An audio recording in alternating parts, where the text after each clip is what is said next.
Welcome to Herbalism Uncensored, the podcast where we dig deep into the world of herbalism and natural healing. I'm Alicia. And I'm Lila. We're two clinical herbalists who recognize the need for honest and authentic conversations about the state of natural healing today. As practitioners, we feel called to have uncensored discussions about why people aren't finding relief and what to do about it. If you're frustrated by lack of results, overwhelmed by conflicting advice online, disillusioned by the commercialization of wellness, or simply passionate about natural healing, you're in the right place. This podcast is our way of cutting through the noise, busting myths, and challenging marketing gimmicks.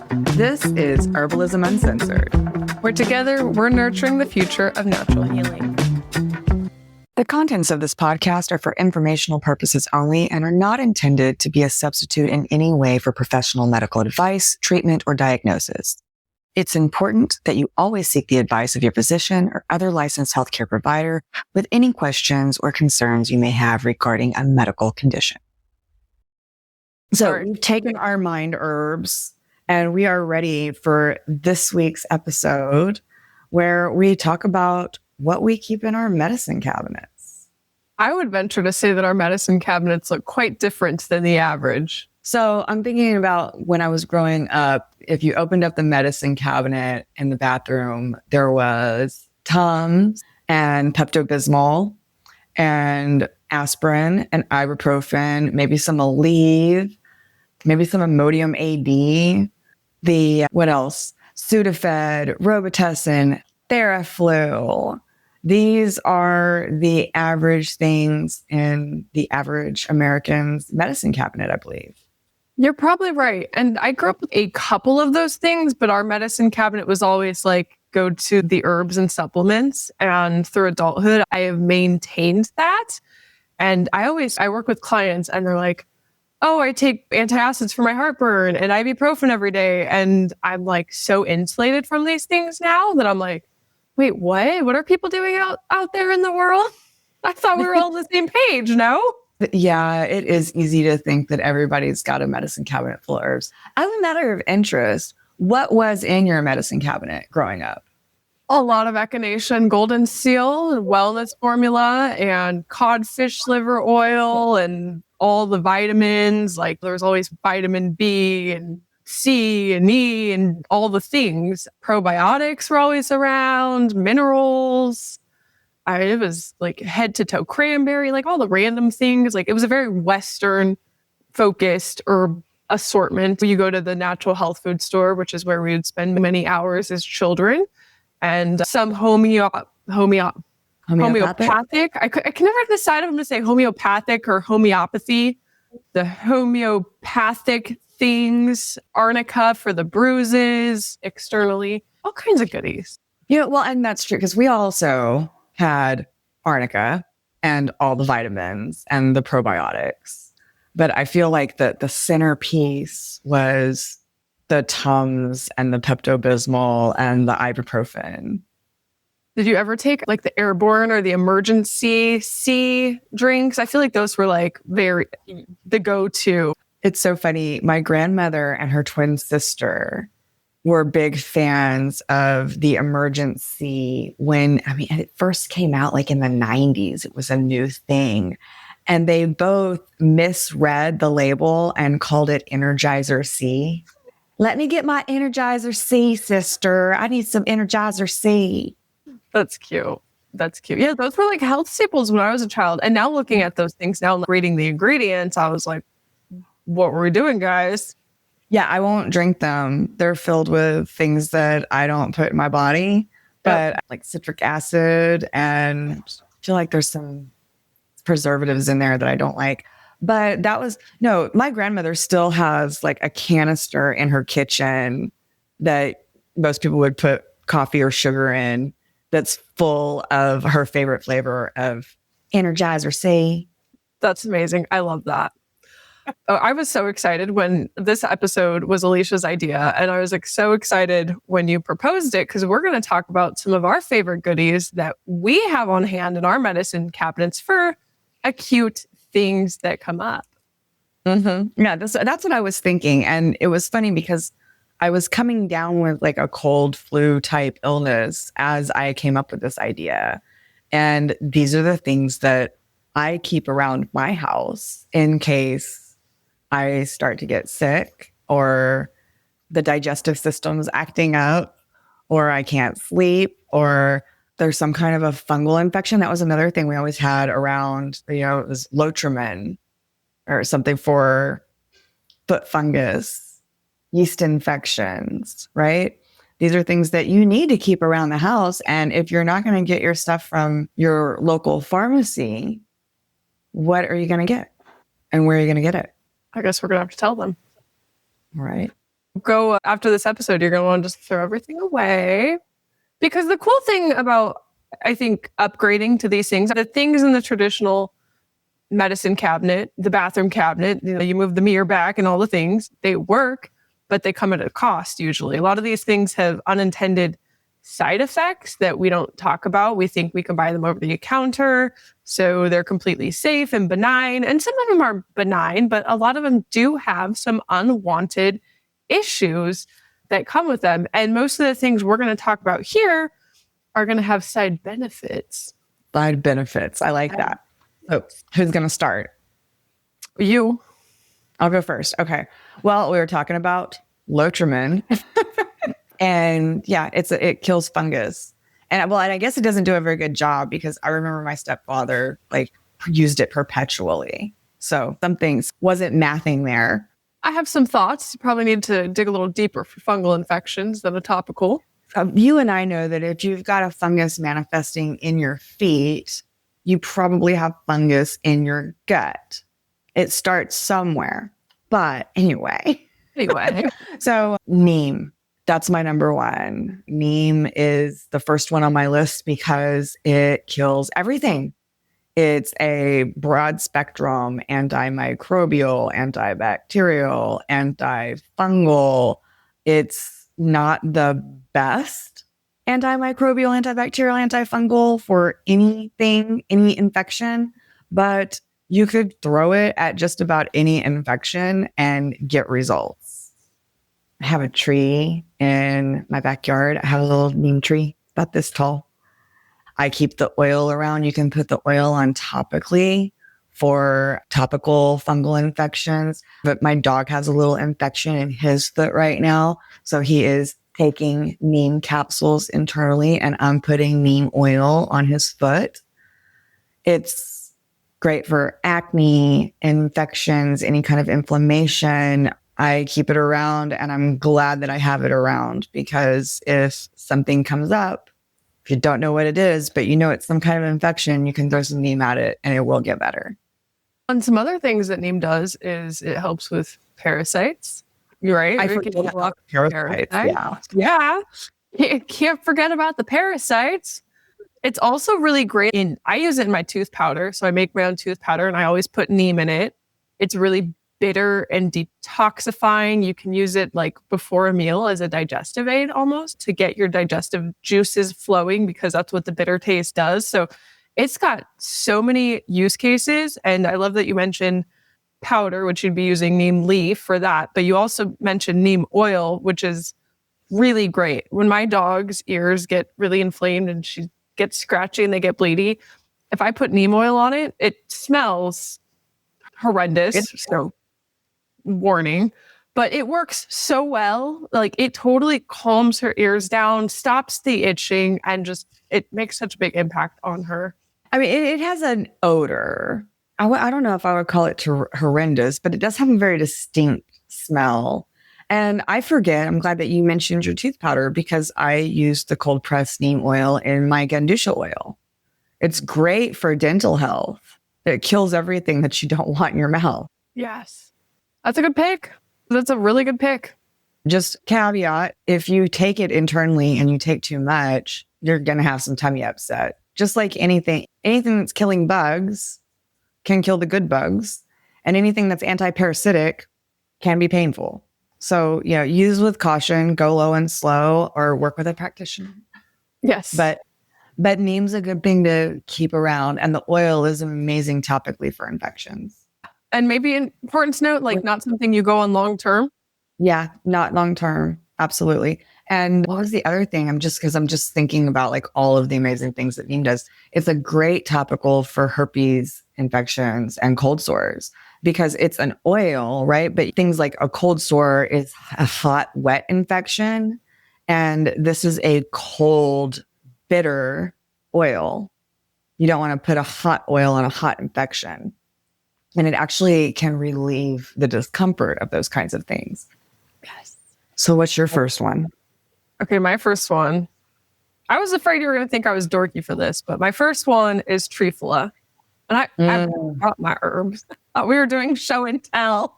They all look like herbs. Bags with powders. I know. And now that they're all sitting here, I'm like, they're all just, like you said, they're all just a bunch of powders. Okay, so Triphala it's actually 3 herbs mixed together. This is a very foundational Ayurvedic formula. And it does a little bit of everything. I wrote down Swiss Army knife on it because it's just like it does so many things. So first of all, you can take it in small maintenance doses for life, and it's going to do a little bit of detoxifying in your body, a little bit of building in your body. It's going to support every tissue and organ in some way, shape, or form. It has digestive benefits. If you bump up your dose, it's a mild laxative. So already it's just like, I don't want to say like the daily vitamin of herbs, but it's something similar in just the fact that it's very mildly supportive to a bunch of things. And it can balance out other herbs you're taking in a really nice way just because it's so energetically balanced. The other thing is you can use it as an eye wash if you're having eye inflammation or eye problems. You can put it in your neti pot as you are doing your neti pot. You can use it for dry massage if you have skin issues or you can't do abhyanga. Like it is going to be really helpful for that. You can use it for enemas and yoni basti. So you can also use it for some vaginal cleansing. Okay, we got to yoni basti. It's a douche. Yeah. Well, I know you know. I remember our listeners. I don't know. I thought you were telling me. I'm like, okay, I forget them. Sorry. No, I know you know what a yoni basti is. I just think probably at least 90% of our listeners have no idea what yoni basti means. You mean people don't? Okay, yeah, people don't have these herbs in their cabinets and use yoni basti. See, I live in my own little world, Alicia. Thank you. You can also use it as a throat gargle. So it's astringent. It's going to be a little antimicrobial, not anything near the neem, but it's going to kill things and clean things up in your mouth. If you're dealing with a lot of congestion, it can help. It just does a little bit of everything. I love Triphala. I absolutely love it. And the 3 fruits that are in it, so that everybody knows, are Bibitaki, Haritaki, and Amla. And each one of them is specific for one of the 3 doshas in Ayurveda. So it's a totally balancing formula. I've been taking it for years. And if I ever stop taking it, it's because I focus on one of those 3 ingredients instead of taking all 3.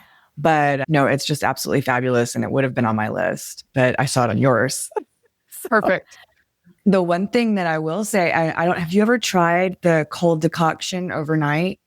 So this is, if you have congestion, this is one of the great things to do with Triphala is you put like a tablespoon of it in a glass of water next to your bed, let it sit overnight.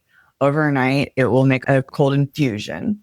And in the morning, when you get up first thing, drink that water and it will help to clear all of the congestion. And it really, I have done that a couple of times. I forgot about it. I just remembered as you mentioned it. It works so well. That's so cool. I don't know if you remember our mentor saying, if you did nothing else but cleaned up your diet and took Triphala every day, in 10 years, all your problems would be gone.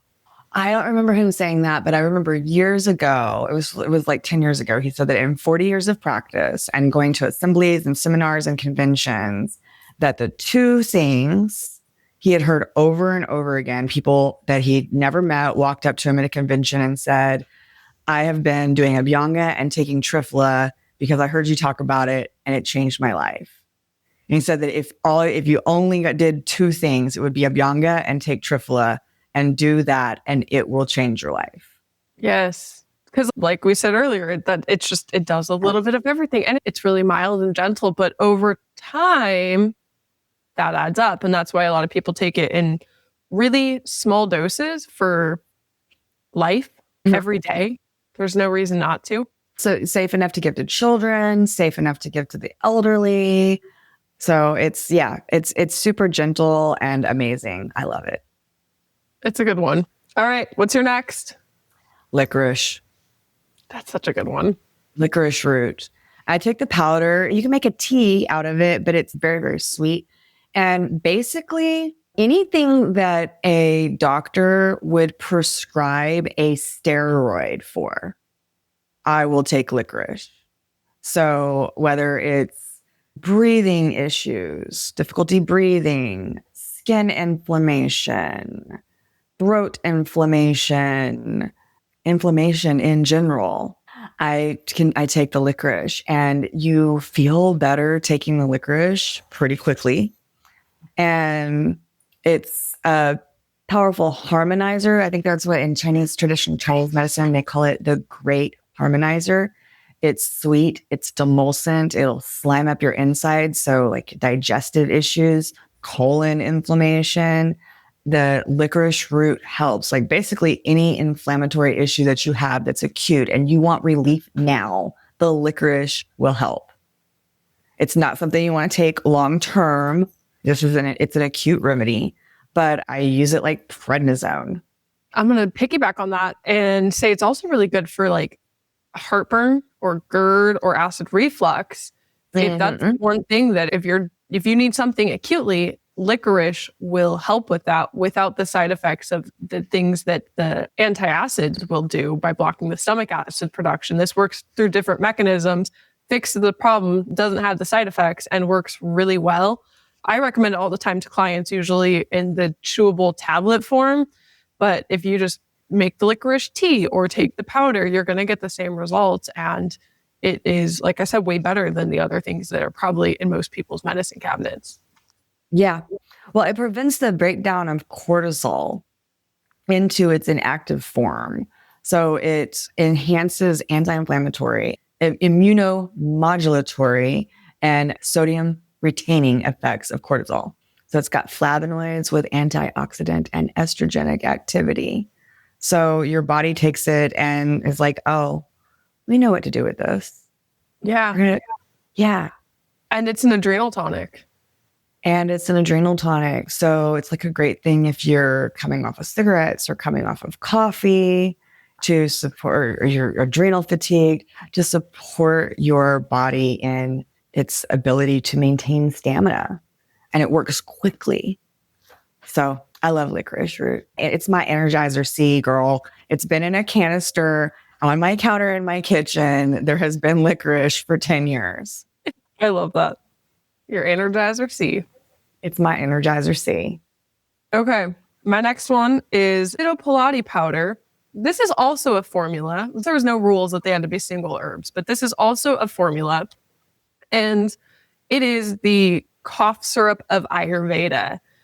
But it's in a powder form. So you either have to add it to some water and make it into syrup, or what Alicia and I like to do is just spoon it into our mouths and try not to breathe in, because then you're going to cough and feel it. But it basically liquefies mucus and helps you to expectorate it very easily. So if you are congested, whether it's a cough or a flu coming on, it's going to help clear things out. It's also really warming, and it's going to help open the exterior and help move heat through your body. It's tasty because there's some sweetness in it, and it's got a lot of kitchen herbs people are familiar with. It's not weird or foreign. It's comforting, and it's got the bamboo mana in it, which really helps to suppress coughing. So I use it if I have a cough, or we talked about it in our spring episode for that congestion, transitioning between winter and spring and trying to get the gunk out. It just does a really good job with all those things. And I just think it's so cool. When I learned about it, it was like I ran out and bought it back in the day, and it's handy to have on hand. I just think it's so amusing that it's like powdered cough syrup. Oh, I love it. It tastes like cinnamon rolls, y'all. It does. That's what mine tastes like cinnamon rolls. Does yours taste like cinnamon rolls? That's what I think of. It's probably not quite how I'd describe it, but it's a lot better tasting than most of the things I put in my mouth. I think it's delicious. But yeah, fair warning, if you just put a spoonful of Sitopoladi in your mouth, like you're going to feel like you did the cinnamon challenge. I think that this is another talk about living in an echo chamber in a bubble. We put a lot of powder in our mouth. I'm very well practiced at putting a tablespoon of powder in my mouth and not breathing in while I put some water in my mouth and swish it up and drink it down. But the Sitopoladi, mine is very finely powdered. So it's easy to inhale some cinnamon powder, which, you haven't lived until you've inhaled some cinnamon powder. but the Sitopoladi is, definitely one of my staples and go-tos. I didn't put this together, but there is cinnamon in the formula, which is probably the fine thing that we're huffing. And it literally is doing the cinnamon challenge with some added friends present. Mm-hmm. Yeah, it's like the cinnamon cardamom challenge. Yeah. Yep. Yeah. If you all want to challenge yourselves and record it and tag our channel, we'll bring back the trend from that was like early high school days for me, the cinnamon challenge situation. It's like early before the internet was what it is today. The Sitopoladi challenge. We should start. Like I'm doing it. I will post on my Instagram the Sitopoladi challenge. I love it. That's great. Yes. All right. What's next? Okay, so we're in cold remedies, I guess, because mine is Yin Chao San. This is a traditional Chinese formula for early stage colds and flus. This is what I took when I had COVID-19. It's great for sore throats, fevers, and what they call wind heat symptoms. It has honeysuckle and forsythia in it. Honeysuckle has an upward moving action. It helps you sweat. And we call this release the exterior. So it's like to get the evil qi out. That's the idea, right? Like that I have wei qi. That's my defense. That's my immune system in traditional Chinese medicine. And the way that we get sick is that the wind comes in and it brings in evil qi. And you want to get that evil qi out before it has a chance to set in, which I love this thought process because as we talk about viruses taking hold in the system and finding a place to sit where they can replicate, I think that's the evil qi. And I want that evil qi out before it can replicate. And the honeysuckle really helps you do this. The idea is if you feel like you're getting a cold, you start taking the yin chao in the first 8 hours of symptoms, and it will help to knock it out before it sets in. But you can't continue taking it. If I catch a cold, yin chao is my go-to. You can probably find it at your local Chinese pharmacy. Just have to go on a little trek to Chinatown and make friends with some pharmacists. And it's a very common traditional Chinese formula. They have it at every pharmacy. It's just a matter of whether or not they'd be willing to sell you some without a consultation with the doctor. That's a great thing to have on hand. And it's important you have it on hand so you can catch it within that first 8 hours and knock it out quickly before it takes root. So definitely a good call. Okay. My next one. Hingvastak. If you're bloated and you have gas or meals are sitting heavy, it's Thanksgiving. You ate too much. You ate too much. This will help you digest the food and move it along in your system. It's beautiful. Like I said, gas, bloating, irregular bowels, things aren't moving downward like they need to. Hingvastak is super helpful. I know if I eat a meal that, maybe I know I shouldn't have, and I know it's going to sit a little heavy, I will take this alongside my meal or right after, and it just helps me digest it and not just be down for the count, because that's not fun and I don't like feeling like that anymore. So it's super helpful. I capsulate it and have it in capsules, but also throw it into cooking and cook with it because it tastes good. It's a lot of Indian culinary spices and another very potent spice called hing. It's very sulfury. It's like kind of garlicky and onion tasting. It's a little intense if you smell it. I had a thing of compounded hing in the cupboard and my roommate smelled it one time. I think she threw it out when I wasn't home because now I don't have it anymore. But it is a little on the intense side. I actually have some straight hing and now I want to go and get it, see how strong it is. Do it. Yes. Let's see. Oh my goodness. Okay, so y'all, this is in a foil bag that's sealed inside a plastic bag. And I just opened up the plastic bag and I can already smell it. So let me just clarify. The herb I'm recommending, it's a formula. It's Hingvastak, and it's hing, the one Alicia is smelling, plus a bunch of other herbs that make it a lot less intense. But the one that Alicia is dealing with is this hing specifically in its purest form, and it's really intense. I haven't opened it. Oh my goodness. I'm scared. Actually, it's in another plastic bag. Inside, there's another plastic bag. I'm not opening this one. It's really garlicky. So the way that I heard it described, this is my first time smelling straight hing. It's, get a good look at it. The way that I heard it described was that one piece of hing, like one little granule of hing, smells like a whole pot full of garlic. And I think that's about right. So, and the Hingvastak, it's 8 things, right? It's hing and other items. And one of those things is salt. So I love that you're bringing all the really tasty remedies. The Sitopoladi has sugar in it and cinnamon, delicious. And the Hingvastak has salt and cumin and black pepper and hing, which is really garlicky. It's great to cook with. And I will, like, for Thanksgiving dinner, I'll just make myself a little cup of tea with the hing. I'll put some warm hot water and put like a 1/4 teaspoon of the Hingvastak in it. And if I drink that with my meal, I'm not sitting around holding my stomach in misery afterwards like everyone else. I probably eat a little bit less than everyone else as well. But it's okay. Sometimes we need a little extra help in the digestive area. Oh my gosh. I'm so amused by your hing being in 3 bags and still being that potent. I don't know what I'm going to do, how I'm going to store this. That's like anytime I have any Valerian to guard or Jatamansi out, like my whole house smells like stinky feet. That's my Is it? Oh, spoiler alert. Get into it and then I'll talk about how stinky it is. We were in the cold and flu section of our medicine cabinet, and now we are in the stinky section. So Valerian. And I think most people know about Valerian or they've heard about it. It's widely used for insomnia, restlessness, anxiety. It has some sedating effects on the central nervous system. Studies have shown that it enhances GABA activity in the brain, which promotes relaxation. It's like a gentle herbal benzo is what I think about.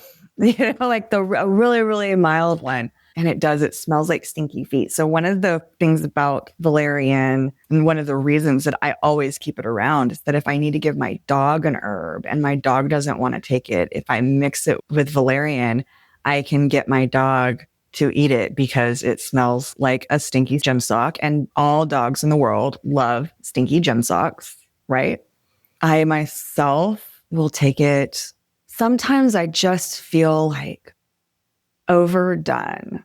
Like, stick a fork in me. I'm overcooked. I'm well done. I have just gone, if I have a long day where I'm on Zoom a lot, I do telehealth and I take classes that take place on Zoom and record podcasts on video conferencing software. And it can be a little wearing. So at the end of the day, when I'm all turned up and I need to turn it down, the Valerian really helps with that so that I can relax. I can turn my brain off and I can get some rest. It's great for stress-related conditions. I use it for my dogs when they're anxious, or if it's like firework night, or they're going to the vet, or they're dealing with something that I can tell they're just like a little bit miserable. I think it takes the edge off and is really helpful. And what's interesting is I was pretty repulsed by the smell at first. Whoa, that is potent. And I would keep it like in bags, in jars, and the smell is pervasive. But now it's to the point where the smell doesn't bother me at all. And it doesn't gross me out to take. It's very almost welcome, which is interesting. As we start like doing and taking these things, these herbs in our bodies are like, oh, I actually wanted like that. That does good things. That feels good. Then it's not a stinky thing anymore. It's still funky, but it's not like repulsive. Yeah, well, it's something that I keep inside a bag, inside a bag, inside a bag so that my whole office doesn't smell like it. But it's fantastic to have around, and it's great when you're wired but tired. It's funny. I love that you and I both like give our dogs all of these things too, because if we had kids, we would be giving our children these things, and you find tips and tricks and ways to get them in. The other thing that it's great for is it can be used kind of like a muscle relaxer. That tenseness, it helps to relieve that. Speaking of tenseness and relieving things, my next one's also a sleeper. That's funny how that order worked out, but Shankapushpi. And this might just be on my list because it's one of my favorites to say. And it's one of my favorites to hear clients say back to me. They're like, oh, I started taking that Shankapushpi, that I can't quite get it, but it's cute. So if I'm not sleeping, this is one of my go-to sleep herbs that I will take. I find it to be really gentle, and it calms the nervous system in a really nice way. And to me, it almost feels like I'm getting like wrapped in a hug or a blanket, or there is like a warmth coating me that allows me to just fall asleep in safety. If that makes any sense, there's just something like, so, I don't know, it feels like nourishing or safe, or like my mom in a cup, or like, it's just something nice about it.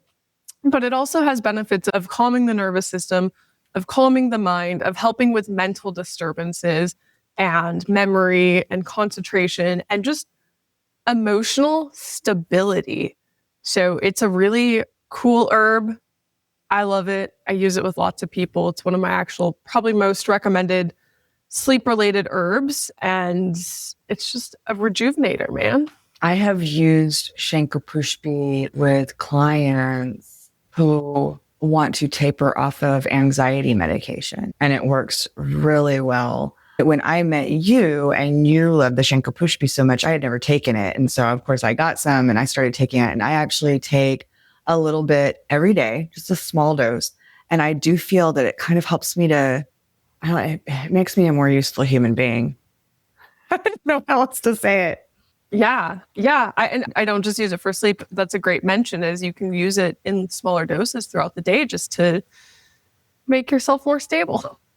Yeah, more stable. Because I'm not crazy. Yeah. In the Ayurvedic text, like one thing it specifically says it treats is insanity. But it's just a really cool herb, and I think it has a really fun name, and it is one of my go-tos. Lovely. Okay, so now we're back to the antimicrobial section of my medicine cabinet. It's berberine. And berberine actually isn't an herb. It is an extract. It's usually extracted these days, I think, from barberry and coptis. Yeah, berberine is also in Oregon grapefruit. It's also in golden seal. And golden seal has gotten prohibitively expensive. I used to keep golden seal, but now I keep berberine around. If you go to the natural health food section, you will find berberine in the blood sugar support section, because there's been some good research that it helps to support blood sugar balance. I use it as like an herbal antibiotic. It's especially good for sinus infections and bladder infections. It kills yeast. It kills fungus. So there you go. Why wouldn't you want something around that can get rid of a sinus infection? If I get congestion in my sinuses, the first thing I do is start using my neti pot and putting oil in my nose. And if it gets worse and it doesn't get better, and the next thing I know, I'm blowing green and yellow stuff out of my nose, then I start taking the berberine. And 7 days later, it's all gone and I'm just fine. It's my augmentin. It's your what? It's my augmentin. What is that? The augmentin is a very common antibiotic. I know nothing. I was just thinking, I have a little sister on TikTok and they call berberine nature's Ozempic. I feel like we have to call it out. because I think it's also having a little moment right now about people using it for weight loss and things like that. Do you think it works like that? I think it can suppress appetite, and I think it can help stabilize blood sugar. I would not recommend using it for weight loss. It's not something that should be used long term. Yeah, I am not sure, but that would be like an off-label use that I don't know I'd recommend. I think the berberine is more convenient as a natural antibiotic, using it as like a way they call it a nutraceutical, than something like Oregon grape or barberry, because the dose is like a half to a third of the dose. Because it's an extract, so it's concentrated. And we've talked a lot about the problems that could possibly arise when you use an extract as if it were a plant, because it's not a plant. I'm going to say it's a nutraceutical. And is that the right way to say it? Nutraceutical? Mm-hmm. But yeah, I'm going to say it's a nutraceutical. And so just like pharmaceuticals, it could have some side effects. Yeah. I think use short-term, maybe work with a practitioner to learn how to use it before you go off on your own. But it does a lot of really great things. And it's a good staple to have. I'm listening to your list thinking like, I need to beef up my medicine cabinet, but I don't typically deal with the things that I would need it for. So, but it's just good to have on hand. I get sick less than I used to, but I still get sick. And there was a time in my life where I was sick with some kind of infection once a month and was so worn down and depleted. I don't like getting sick. And if I start to get a cold or I start to get a sinus infection, because I'm around a lot of people and my immune system, despite everything I've done to build it, just still isn't as strong as it can possibly be. And yeah, man, I like to nip things in the bud. I do not want to let things set in. So I say that it's my augmentin, right? So I can throw it at just about anything I could throw some augmentin at. But unlike the augmentin, I don't have to worry about getting a yeast infection while I'm taking it, because it's good for your gut flora, not bad for your gut flora. That's really cool. Side benefits. Speaking of gut flora, my next one is Haritaki. You know how important it is to have bowel movement every day? I do. Pretty important. And I'm feeling backed up, or I'm traveling. I'm very susceptible to constipation while traveling, or things just aren't operating like I need them to. I use Haritaki to help promote bowel movement and keep me regular. It is so good. It works so well. It has a very nice downward moving energy. And unlike taking some of the more harsh laxatives that can be, I'm going to say, habit forming, like Senna, which I spent many years abusing, this does not have the issues of causing or changing the way that your body naturally does peristalsis and moves things through your system, because it is so gentle. So you're getting the benefits of a laxative without the side effects, and it just has a very nice downward moving energy, which means it can also help. If my period is lagging, it can help move things down and get them going. If I just feel ungrounded or full of fear, it's the destroyer of fear. I can also use it in these other really profound ways. And it's an herb I quite like with my vitiated vata these days. Yeah, we love laxatives, and Haritaki is the gentlest. It's one of the ingredients in the Triphala. So again, gentle enough to use with the elderly, gentle enough to use with children, and won't make you atonic the way a lot of laxatives will. Thank you. That's the word I was trying to think on the fly. And I'm like, the thing that happens when my peristalsis stops working. So peristalsis is there's a sphincter that has to go like this. What is this word for this? The word is peristalsis.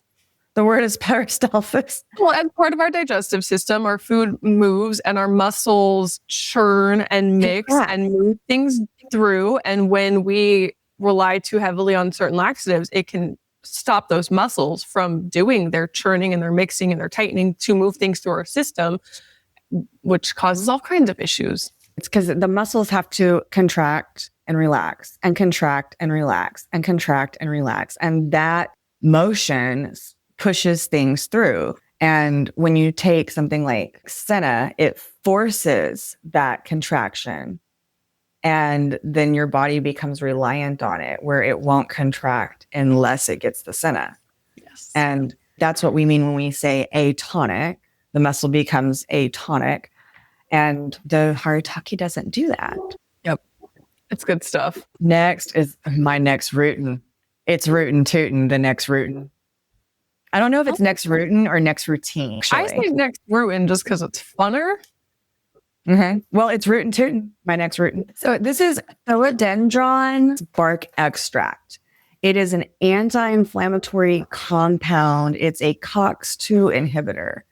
But unlike other COX-2 inhibitors, when I say COX-2 inhibitors, I'm thinking of things like ibuprofen or naproxen that can cause liver damage. Nexrutine does not cause liver damage. So I don't know if people know this. I think we've talked about this a little bit. I have 13 fused vertebrae in my spine. I have 2 metal rods in my back. My chiropractor says that I have the L5, that's my lowest spinal vertebrae, of an 85-year-old. And I do a lot of yoga and stay really fit, but sitting is hard for me. So if I have a long day where I'm sitting a lot, or if I step off of a curb the wrong way and I'm waiting to get the chiropractor tomorrow, which doesn't happen often, but when it happens, I don't want to take ibuprofen. I have Nexrutine. I take a Nexrutine instead. And I take 2 Nexrutine tablets, and it works just like taking 4 ibuprofen. The other thing that I started to use it for is menstrual cramps. Not all the time, but oftentimes, like that first day of my cycle, I've got some cramps, and 1 or 2 Nexrutine will make it bearable, where I can go to work or I can go to sleep. So it's what I have instead of Aleve or ibuprofen in my medicine cabinet. Nexrutine. Nature's painkiller. And that's good because anything I use for pain has a bit of I'm brewing a tea for an hour or something like that. But that one it's easy to take. The dose is low. It's a couple of pills and it's very convenient. That's a great choice. It is. And I always look at, because it's the philodendron extract, right? So philodendron enters the kidney channel and it clears damp heat. And what is damp heat? It's pitta-style inflammation. It reduces toxins and clears heat from sores like skin infections, eczema, red inflamed lesions. So it would stand to reason that I've never tried this. I don't have skin problems, that it would help with skin inflammation as well. Yeah, because it's just very profoundly anti-inflammatory. It's a very strong anti-inflammatory is what it is. Yeah. That's a great choice. Okay, so my next herb is yarrow. And I'll tell you what I use this for. I keep it in my bathroom. I know what you use it for. Acne. What? No! You're making a joke. Alicia's being funny because people recommend it for acne. That's just not the top choice. No, I don't use it for acne. Listen, I keep it in my bathroom. And anytime I cut myself shaving, because I use like a real straight razor.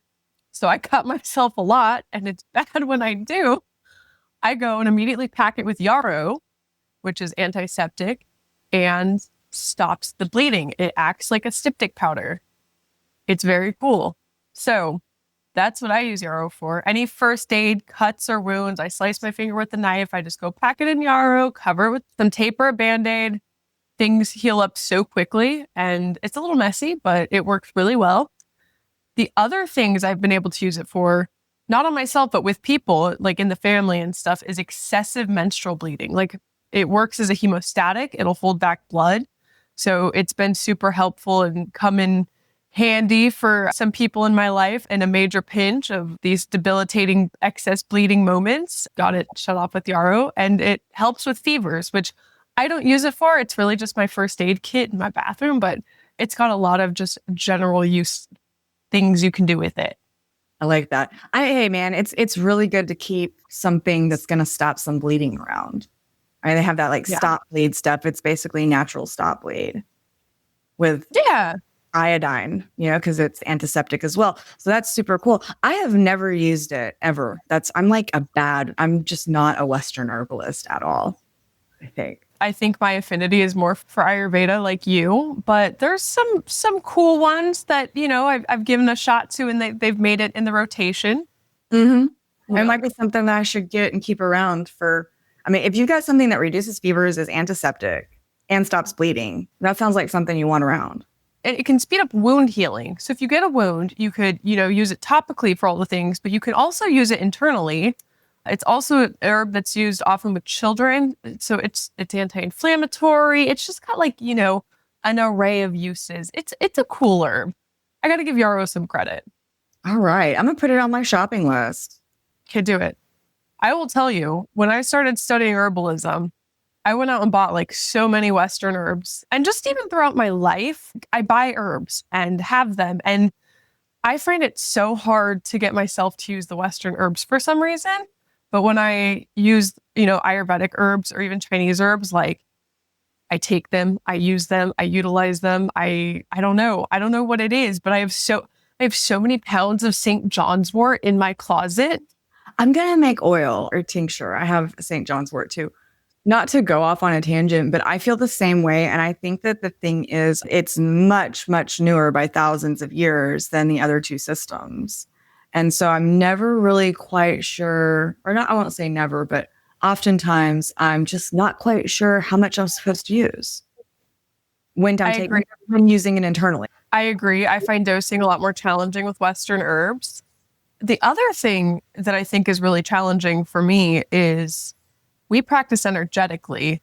Western herbs are more designed to treat symptomatically. We've done symptomatic research on them. We know we can use this for that, but we don't understand when I take Yarrow, what are the properties? I can assume it's bitter, astringent, heating, whatever, but we don't know because we don't have the system to use the Western herbs in. And Ayurveda and traditional Chinese medicine have a beautiful diagnostic system to use the herbs within that makes way more sense than Western herbalism.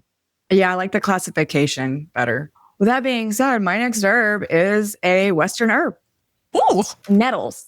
And specifically freeze-dried nettles. This is something that I don't ever want to not have in my refrigerator. I keep it refrigerated because it lasts longer when you buy the freeze-dried kind. So freeze-dried, it's super concentrated and it will lose potency if it's at room temperature or exposed to oxygen. So it just keeps longer there. And I use it for seasonal allergies and allergic reactions.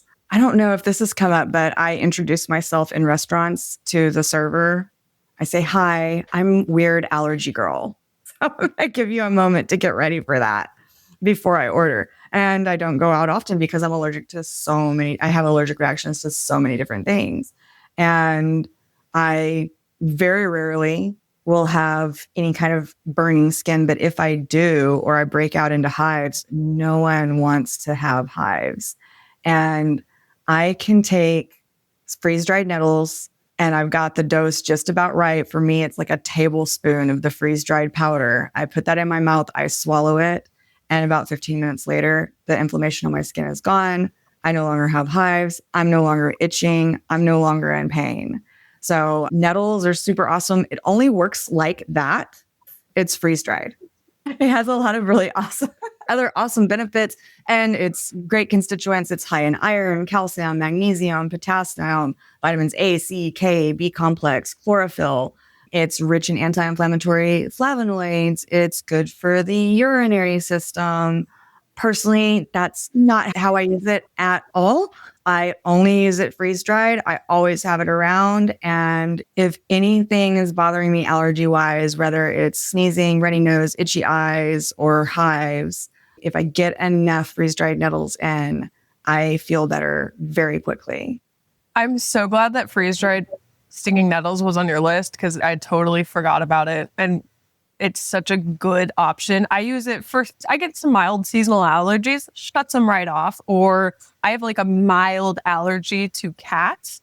And I can, if I know I'm going to go be around a cat, or I'm just coming back from being around a cat, I can use it and shut it off. Or if somebody comes and visits me and they don't do well with dogs, they have allergies, I have freeze-dried stinging nettle on hand. And I'm like, what is that? And it's very it's benign, it's safe, it's easy to use. It's just a really cool, it's our Benadryl. It's the Benadryl of herbs. It is. Doesn't make you drowsy, or it's the Zyrtec of herbs, but it is not dependency forming. It works like unbelievably well. And I use capsules. So that's why I was like eyebrow raising, because you keep it in your fridge, and then I realized you have a powder. So that totally makes sense. I usually buy it in capsules. It's probably more cost effective to get it in powder. It's much more economical. Yeah, much more economical. And you talk about, I mean, you're the kind of person who has like mild seasonal allergies. My allergies are not mild. I'm allergic to everything. And I never know. I could just I'm the kind of person that could go to a yoga class and come home in a horrible allergic reaction, because who knows? So I take the powder, I take it in high doses, and I buy it in powder form because I can get more in and it's more economical. Yeah. I love how on the same page we are, because nettles are another like Western darling, and they're really popular in Western herbalism. And I very rarely, if ever, use them like in a formula or with a client. I will drink nettle tea because it's yummy and, like just some added nutrients. And it's cute. Maybe if somebody had some specific urinary things, I might bring it in. But it's not on my radar as one of my, it's not on my A list. Let's just say that. Yeah, it's on my A list for allergies. Yes. That's the only time I've ever used it. It went through a really popular period about 5 years ago. I think it was like right around like 2020, 2021. It was very popular and everybody was drinking nettle tea. Do you remember that? Was it part of like the nourishing infusions movement? I don't know if you follow anyone in the herb sphere, but everyone got like real big on nourishing infusions, and you're like everyone like started cold brewing certain teas for just nourishment, and nettle was one of them. I remember. So I'm like not in the healthcare space or the wellness space on social media. Yeah. You're not missing out. For my mental health, I am not there very often. But you'll remember, because you consulted on this case, I had a client with fatty lipomas who was carnivore. Mm-hmm. Before he was carnivore, he was very into a lot of different herbal trends, and he was big on the nettles. He was drinking like a gallon of nettle tea every day. I would just be peeing a lot, I think. Yeah, I think it kind of dried him out a little bit. Word to the wise, everyone. If you're drinking something that makes you urinate a lot, drink some water in between or it's going to dry you out. Yeah. Well, we could talk about nettle seeds because I think that's like a hidden gem, but that's a topic for another day. But yeah, nettles are cool plants. I have the last herb, don't I? Yeah, you have the last one. Okay. I'm actually really excited for this one. And I'm going to say I use this acutely for my mental health. So my last pick is Bacopa. And I use this for helping me with memory, concentration, cloudy brain, foggy thinking. If I just don't feel clear, I started pairing it with meditation and some deeper self-work. And it really helps to knock the dust and cobwebs loose in the brain. And it literally clears the channels of our mind. And so I've been including this mind herb. I think it's something you can bring in specifically if you're feeling, a little extra foggy, or you have a big test, or you're doing a lot of studying or a big work project. But it's also really good just, I don't know, in the grand scheme of things, and to help support your brain and your mind. And I will say, I started taking it, and it was a while ago, and it was noticeable. I was memories from my childhood that I haven't thought of in years were popping up, and what's happening? And I almost want to say it was akin a little bit to a psychedelic experience for me. If you've done psychedelics, your thought patterns start to change and get sorted different, and things start happening different in the brain. It's similar to that for me. I'm not surprised to hear that at all, because it inhibits beta amyloid aggregation, which is linked to Alzheimer's. It reduces oxidative stress and neuroinflammation, and it stimulates neurite outgrowth, like brain regeneration. It increases your neuroplasticity. Just like all those fun mushrooms that everybody likes to talk about. Or I call it Brahmi. That's its common name, which is derived from Brahman, the universal consciousness. And I've had great results using it with clients who have issues with memory, concentration, communication issues, focus, information retention. It works so great. And one day I'm going to try it out just to see what happens. Join me. Yeah. And it's a little bit of a nervine, a little bit, acts on the nervous system and kind of helps keep you a little grounded. How much do you take? I take like 5 to 10 grams. It doesn't take a lot for me. Okay. I think that's one of the things that stopped me from trying is I feel like it looks like it needs a higher dose, but no. And I'm interesting because I can start noticing things at pretty low doses, but I also need high doses for certain things. I'm not like hypersensitive, but I'm like pretty tuned in. And so like I noticed a shift at that. But yeah, everyone's a bit different. Okay. I think we've given some people some good information. So y'all all have a shopping list now to get your herbal medicine cabinet together. Yeah. Yep. I think this is a really good, there's so many like honorable mentions we didn't do, but like this, I think there's so much good stuff here that if you're dabbling, if you're interested, if you are just dipping your toes in, like there's so many things you could pick and choose and try. And yeah, you're going to be set. I will make just a couple of mentions. And I want to be really clear that when we put this together, we were thinking about the things that we use for the ailments that crop up in our lives, right?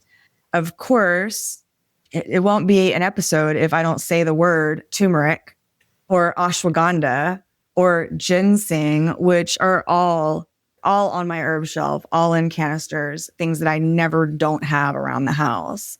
But, ashwagandha got its own episode. Turmeric deserves its own episode. And I think ginseng does too. So we'll get to that. Yeah. Yep. I was thinking we were preparing for this episode. Our podcast is Herbalism Uncensored and we're herbalists. And if you listen to our episodes, like we do talk about a variety of things and it's not always herb focused. And I think it's so interesting how herbalism is this like intersection of all the things, right? Like it's not just about the plants. It's about the food you're eating and the lifestyle you're living and your meditation and your breath work. And all these pieces have to come together to create health. But in my head, like herbs are the epicenter. Herbs are in the middle. They are like the most important foundational piece, and all the other things work so much more coherently together. And I just wanted to say that like herbs are so fucking cool. They really are. And they are the most potent, the most effective when they're used properly. I think we say that all the time. And I'm going to disagree with you because I think the epicenter is the awareness. Is individual awareness of how do I feel right now? How do I feel when I do A, B, or C? How do I feel when I put A, B, or C in my body? And that's how we know what it is our body needs. And my body needs herbs. My body needs herbs. Yeah, I'll agree with that. I think it's hard for certain people to start garnering that awareness. And herbs always give you an entry point, but I will 100% agree that like awareness is the foundational key to all of it. Like the entire like blueprint to living life is like awareness. Mm-hmm. Yeah. So I had so much fun doing this episode with you. Me too. So I hope everybody enjoyed listening. And if there's something that you're thinking about putting in your herbal medicine cabinet and you want to know if it's worth it or you want to know some more about it, reach out to us. If you want to know where we get some of these things and you're not sure, feel free to ask. We're here. We're available. You know where to find us. And we'll see y'all in a couple of weeks. Bye. Bye. If you're interested in Alicia and Lila's offerings, coaching programs, or other exciting events, please check out our websites, thelivingwellnesslounge.com and holisticallycorrect.com.